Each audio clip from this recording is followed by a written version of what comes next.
ইহুদিরা বিশ্বাস করে ঈসা আলাইহিসসালাম কোনো মাসিহা ছিল না, সেজন্য তারা তাদের মাসিহার জন্য অপেক্ষা করছে।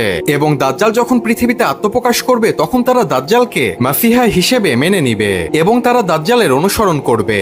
দ্বিতীয় শ্রেণী হলো একদল নারী। দাজ্জাল যখন বের হবে তখন পুরুষেরা তাদের স্ত্রী, মা, বোন এবং কন্যা সন্তানদেরকে বেঁধে রাখবে যেন তারা দাজ্জালের কাছে না যেতে পারে। কিন্তু দাজ্জালের অলৌকিক ক্ষমতা দেখে নারীদেরকে ঘরবন্দি করে বেঁধে রাখা সম্ভব হবে না। তারা ছুটে দাজ্জালের কাছে চলে যাবে এবং দাজ্জালকে অনুসরণ করবে। তৃতীয় শ্রেণী হলো অশিক্ষিত ব্যক্তি। দাজ্জালের অনুসারীর মধ্যে অধিকাংশই হবে অশিক্ষিত ব্যক্তি, যাদের মধ্যে থাকবে ধর্মীয় জ্ঞানের অভাব। দাজ্জাল যখন তার অলৌকিক ক্ষমতার মাধ্যমে মৃত ব্যক্তিকে জীবিত করবে বা আকাশ থেকে বৃষ্টি বর্ষণ করবে তখন এই অশিক্ষিত মানুষগুলো মনে করবে যে এটাই তাদের সৃষ্টিকর্তা। এই বলে তারা দাজ্জালকে অনুসরণ করতে লাগবে এবং দাজ্জালের পূজা করবে। নিঃসন্দেহে পৃথিবীর সবথেকে বড় ফিতনা হবে দাজ্জাল। আল্লাহ তাআলা আমাদেরকে দাজ্জালের ফিতনা থেকে হেফাজত করুন।